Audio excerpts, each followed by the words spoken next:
Hey, Stacey David here with Tales of a Gearhead podcast. This podcast is about all things automotive from any time, any place, and beyond. All right, let's get to it.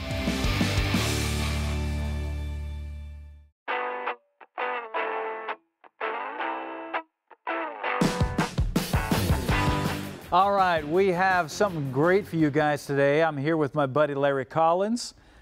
He is a car guy extraordinaire, and he has a car here for us that he just picked up a while back at auction. It is a 65 Aston Martin DB5. Yes, basically the James Bond car, but this is in a really cool maroon color. So we're going to talk about this car, and you're going to get some insight into really kind of what these cars are all about. So if you're into British sports cars or any kind of exotics, you're going to want to hear this. All right, you got a DB5. Tell me what it's like to have a car like this. First of all, have you always liked them? Yes, always. Ever since I saw one. It's always been a dream car for me. Now, was this more of a dream car than, say, like a Lamborghini Miura or a Ferrari or a Pantera? So my thing was always, when I was a kid growing up, you know, of course everybody wanted the high-end stuff. Yeah. You know, it was our generation, that's all we cared about. And everybody always said, you know, when I grow up and I get rich, I'm going to buy a Lamborghini, I'm going to buy a Ferrari. And you never heard anybody say, I'm going to buy an Aston Martin. They're classy, you know. Yeah. To me, they're much classier than the other offerings in their price range. But the thing about it is just nobody seems to really have them. You don't ever see them. So you don't see them out and about, and if you do see them, they're sitting behind ropes or they're in some collection. And they're so cool. They have such a classic look to them. And I think they made just a little over 1,000 of these things in like 3 years, so they didn't make very many of them. Yeah, I don't want to say the exact number. It was just a hair over 1,000 though. Yeah. You're correct on that. That's low production, man. Yes. So when you drive this thing, what's it like? I mean, obviously this is not a head snapping back torque. I mean, you got a 1,000 horsepower Camaro for that. Yeah. So what's the difference in driving this than your Camaro? You know, it's a 60-year-old car, but it Yeah. still has the reputation and the pedigree. You know, this was a supercar back in the day. Yeah. And now you take off from a red light, and to keep up with traffic, you just about have to keep the car floored through first and second. Yeah. But other than that, though, Yeah. I mean, it's a fantastic car to drive. You know, Yeah. I would, you know, put it on par as far as ride quality with, you know, the old Cadillac Eldorados and such. I mean, it just floats down the road, smooth as can be. Yeah. So this has an adjustable suspension on it. How do you adjust it? It's a dial on the dash to the left-hand side of the steering wheel, and it's just turn it clockwise. Really? Okay. 4 settings, 1 through 4, literally just numbered. Wow, So, and this was in 1965. yeah, so you know, it's crazy that was in this car back then. Once you lock it into you know, 3 or 4, this thing is just, it's on rails. There's no roll at all, and when it tries to, it corrects itself. I mean, it's an amazing, the difference that it makes. So which setting do you like the best? 4. Of course, you're a driver. Now, didn't these cars all have like power windows and stuff too? So they were ahead of their time on that? Yeah, it's got the power, and you know, they're probably the fastest power windows I've ever seen. Like guillotines, the big blades going up and down. They just shoot down. Yeah. Which, I mean, you know, there again, you know, this was a coach-built European car for the higher-end clientele. So, I mean, of course, it's going to have features that you don't expect on a car of its age. So what's the reaction when you drive this thing around? What do people say? They give you thumbs up? Yeah, you know, I get a people lot. want to ride in it? Do they even know what it is? That's, a lot of times people don't. The first question is always, what is it? And then the next thing that comes out of their mouth is how it's crazy that I'm sitting on the right-hand side of the car. Yeah. And did it take some getting used to? No, I grew up within a construction family, so you know, a lot of your heavy equipment, your controls are over here with your left hand already. So for me, it's just kind of intuitive to hop in a vehicle and use my left hand to control whatever I need to. What was weird was jumping back into a left-hand drive car actually did throw me off. Yeah. It's kind of like, I'm sure you know, like if you drive one of these big, like Sergeant Rockbacker. Yeah. If you drive that for a few days and then you jump in a lowered truck, it feels everything's wrong. It was kind of that same thing, jumping back into our a standard American layout. What does your wife think of it? She like it? She loves it. Same time I bought this car for myself, we bought her a Aston Martin DB5, which is the SUV. Well, she got the 707 model, so it's 700 horse to the wheels and fastest SUV on the planet, 198 mile an hour top speed. Oh my gosh! I mean, it's a crazy vehicle. Yeah. But it'll outrun the old DB5. Honestly, on the street, I think it would give my Camaro a run for its money because even though that thing's got 1,100 horse, that Aston is all-wheel drive. And oh gosh! It's not fighting for traction the whole time. So, what's your plans for this car? Are you just going to hold on to it for a while? Is it a? It's going in the collection. Pretty sure. Everything's for sale, right? I mean, for the right price. Yeah. But it would take a lot of money for me to come off this car because I know, especially at my age, I know that if I sell this car, the chances of me ever having another are slim to none. The problem is it'll go into somebody's collection, and see, you're a driver. You get them out and driving. Most guys don't drive these, as you know. Cars are made to be driven. Yeah. I don't care what it is or what it costs. It was made to be driven, and if you're not doing that, it's a waste. It's not good for them. Not good for them. And didn't you say that you think this car might have had some racing heritage? No, the wheel wells have been opened up a little bit? Yeah, the wheel wells have been modified for racing use. Don't ask me what that means because that was just the Meekham's write-up on it when we bought the car. There was that, and then there was this full sliding sunroof. The car's got a push-button start. It's got a fire extinguisher installed in it. Ejection seat, machine guns. Well, it's just smoke screen. Yeah, it's just. Well, maybe not those, huh? Well, no, but it's just. Now pay attention, Mr. Bond. You can't help it. You stand by this car, you gotta. I know. All the movie stuff comes out. The things that I know have been done to the car, the fact that when it was restored, the engine was sent off to an actual race specialist instead of some, one of the other concourse shops. Yeah. It just leads me to believe that there's some motorsport history here for somewhere along the way. Yeah. I can't. That would make sense. Well, man, thanks for bringing it out here. Those of you that are listening, we are doing a full feature on this car, so you will see the car that we're talking about, and we're going to walk through the nuts and bolts of it because these cars have a very unique mechanical history. They were a fantastic car, not just the iconic car that you see. They actually were a great performer as well. Thanks for bringing it out, man. I appreciate it. Oh, no problem.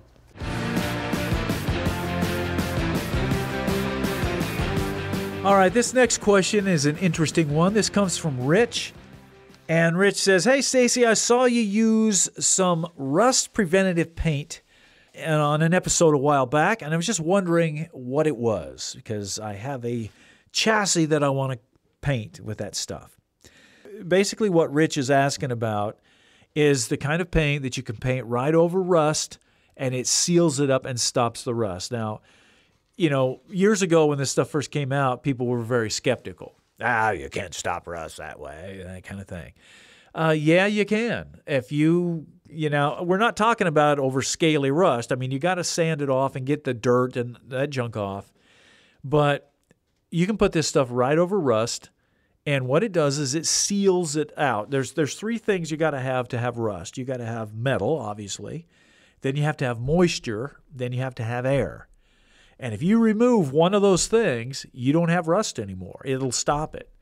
And so you can't remove the metal, obviously, but you can deal with the air and the moisture. And that's what these paints do. It seals that from getting any worse. I've got some companies here for you. First one, of course, is POR 15. POR stands for Paint Over Rust. They make a great product. The other one is KBS Coatings. I've used them a lot. They have a fantastic product. Same sort of deal. You can paint it right over rust. The first one I ever used was Bill Hirsch's Miracle Paint. And then there's Chassis Saver Paint. So any of these, they're all about the same price-wise. They all have a similar product. And some of them offer different colors. Most of them do it in clear, silver, or black. But there are some of these companies, I think KBS Coatings offers it in several different colors. So anyway, check those out. Now, this is not something that you use if you have rusted holes, because this kind of paint, you know, you can literally paint this over tissue paper and it will become solid. That's not the way to fix rusty holes in sheet metal. Now, I say that with a smile because I've seen people do that kind of stuff. If you have rust holes in sheet metal, it needs to be repaired properly. You need to cut it out. You need to weld in new metal. This stuff is just a prevention. This is just for putting down on frames or undercarriages. I use this stuff under the bodies of vehicles all the time. It is great for sealing up the bottom of a vehicle. A lot of times what I'll do, you know, when I'm working on the floor of a vehicle, before I put seam sealer down and seal all of the cracks, I'll just put this stuff on the floor and let it just flow into all of those cracks. It'll flow right in there, it'll fill them up. Then you run your seam sealer around there, and you're not going to have any trouble. You can put that thing under water, and you're not going to get rust. So, you know, it's a good product if it's used correctly. If it's used incorrectly, obviously it's not going to do what you want it to do. But hopefully that helps you, Rich. Good luck on your project. A successful automotive project takes planning and organization. But instead of using an old tablet or notebook, there's the Gears Deluxe Project Planning Book. This was designed to help you lay out a project, the parts, the tools, costs, and keep it organized with colored tabs, a pouch for receipts, and even a place to attach photos. If you decide to sell the vehicle, it serves as a complete history of what's been done. If you have a project or plan on starting one, the Gears Project Planning Book is the best way to lay it out and make it happen.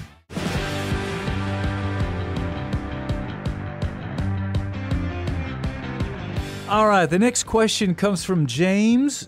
James is down in San Diego, and he says, man, I've been a fan since you did trucks. That's awesome, man. He says, I am looking to purchase a used car for my daughter for college. That's great. Listen, man, I just went through that myself. It is a wonderful experience, let me tell you. He says, the majority of what I'm finding that's affordable have over 100,000 miles. And he says, now with the way that cars and engines are being built, what do you think I should be looking for? What brands, in your opinion, are the most reliable, et cetera, et cetera? Well, James, great question, man. First of all, 100,000 miles, man, don't be afraid of that at all. Most modern engines, if you take care of them, they'll do 300,000 miles or 250, 260 real easy, if they've been taken care of at all. And that brings up my first suggestion. You say, what do I look for? Well, most brands, you know, at this point, to be competitive, are pretty good. I mean, you know, your Hondas, your Toyotas, your Fords, your Chevys, you know, your Dodges, your Nissans. Heck, you know, some of the best deals out there are BMWs and Mercedes. And don't be afraid of the name on there because they were great cars. Now, keep in mind, I assume that I'm talking to a gearhead, so you do realize that one of the reasons that people want to dump cars when they get around 100,000 miles is that's usually when the first big brake services need to happen. That's usually when the air conditioning units need to be serviced. That's when these kind of things need to be done. So anything that you're looking at, you can pretty much figure that within, you know, the next 20 or 30,000 miles, you're probably going to have to do a major air conditioning service on it. You might have to have the transmission flushed and serviced. You might have to have the brakes redone, you know, all of these things. But once you have that service done, you're ready to go another 100,000 miles or close. So bear that in mind. Don't be afraid of that. It's basic service stuff. And what I try to look for when I was looking for cars for my daughter, I try to find, first of all, something that they like, because if they don't like the car, they're not going to enjoy driving it, and they're not going to take care of it. So get them something they like. If they like a Jeep, or if they like an SUV, if they like a Camaro or a Mustang, or, you know, a Honda, whatever it is that they are gravitating toward, then try to find something in that they're going to enjoy, an alternative or some kind of thing that way. That's the first thing I would suggest. Then I try to find something that had a responsible owner. In other words, now that could be a gearhead. For example, my one daughter has a Mustang, and we went and looked at this, got it from a used car lot, which I usually don't do because I don't usually like to mess with used car lots because a lot of those guys polish a turd, and you have to really know what you're looking at. But this particular Mustang, it obviously had been owned by an enthusiast. It had Flowmaster exhaust on it. It had aftermarket wheels. It had all these good aftermarket parts. It had a K&N air filter on it. You had all of these things. Immediately, I'm like, that was somebody's toy. And it was a new enough car that it was like, this wasn't just a high school kid. This was somebody that had some money, built themselves a little hot rod, and didn't really drive it much. They went out and cruised in it. It's been a great car for her because of that. On the other hand, what you do want to stay away from is a car from somebody that didn't take care of it. They didn't keep the oil changed, and you can tell by looking. You can tell by the person. When you're talking to a person about their car, if they're walking around and going, man, I love this car, and I made sure the oil was changed all the time. Or if you can tell, there's old socks and shoes and garbage thrown around in it, they probably didn't take care of the car too well. That's the one you kind of want to stay away from, even if it has lower miles. And so you'll just have to kind of feel that out and then go after the car that you are interested in. Now, one of my other daughters, she was interested in Mini Coopers. She loved Mini Coopers. Well, Mini Cooper's a great car, but they do have some inherent issues, some of them. They can be oil burners. They can have some other servicing can be something that's a little more expensive. So if there's a certain car that you're after that might have some of these issues, research it. Make sure that it's like, okay, what do I look for to make sure I don't get one that's an oil burner? And if I'm going to do this, I need to find a mechanic now, or I need to do the work, the research, so I can work on her car for her and be comfortable with it. And that's what I would suggest. If you're getting into a BMW, Mercedes, Porsche, anything like that, generally you don't want to be taking that down to a dealership if you don't have to. So that means you can do a brake job on a BMW, you can do a brake job on a Mercedes or a Porsche. It's just a name on a car. So, and you can get the parts aftermarket, but you need to decide, are you willing to do that? Or is this something that she's going to have to do? And if that's the case, you need to think that through before you invest in that sort of car. She may want a Porsche Boxster, but unless she can afford the maintenance on it and the upkeep on it, that may not be the right car for her. And really, one of the biggest decisions is convertible or not convertible. A lot of girls, you say you got a daughter here, a lot of them think they want a convertible. Well, my recommendation is to rent a convertible for a week and let them drive around with the top down for a week. They'll find out really quick if they really want a convertible, because once that, especially in the South, you leave that top down in a rainstorm or let that sun burn on you for a while, they're going to be going, I don't think I want that top down very often. So doing a little research, doing that kind of thing will go a long way to helping you decide what's a good car for her. Hopefully this helps you out. That is one of the joys of being a parent, is helping them through those first cars, whether you got a son or a daughter. But it's a fun time, man, and you'll enjoy it. All right, I've got another question here. This is coming from Doc, and he says, hey, Stacey, I have a 2001 Ford F-250 4x4. Crew cab, short bed, nice. I appreciate the long explanation or description here, so I really know what you're dealing with. And he says, now my problem is, it also has the engine that most Ford guys hate the most. It's got the 6.8 V10. Oh man, I remember when those came out. He said, now I just got this truck not too long ago. He said, I'm just dipping my feet into turning wrenches. He said, I'm definitely a stage 1 guy.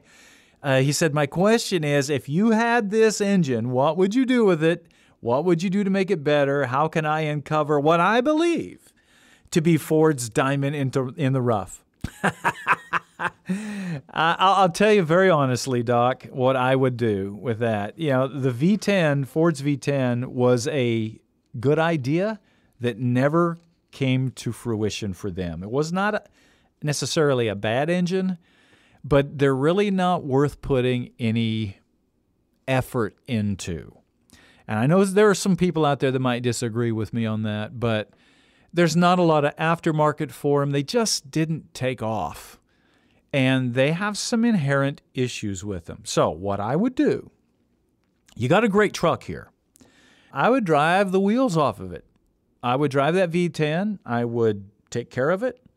I wouldn't mess with any kind of performance parts, you know, maybe an air intake and an exhaust system. Any more than that, you know, just like a computer upgrade, you know, things like that. Anything else I'd stay off of. No superchargers, nothing like that. And I would run the engine until it blows up or till it's done. And then I'd put a different engine in it. I'd put a Coyote or I'd do a diesel, whatever you want to do. I'd get something that's got more aftermarket and that's got more performance of what you're after.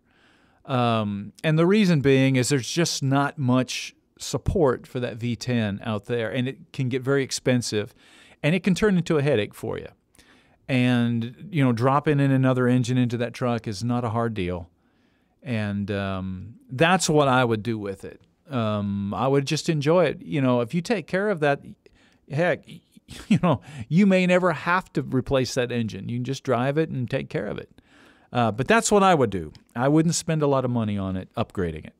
Hope that helps. All right, that's our show for today, which means you need to get out there and start working on something. Spend some time turning wrenches. You'll love it. Also, make sure to check out our website, staceydavid.com. We got all kinds of new products, some great stuff there you're going to love. Also, make sure you check out our social media. That's Instagram, TikTok, Facebook, YouTube, all at Official Stacey David. Our social media is where you're going to find all the bonus content, the giveaways, the contests, the trivia.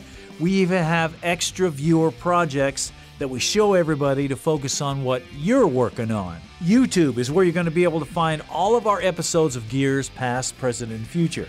I know a lot of you guys ask about that. That's where you can see them. All right, that's all we got. We'll see you next time.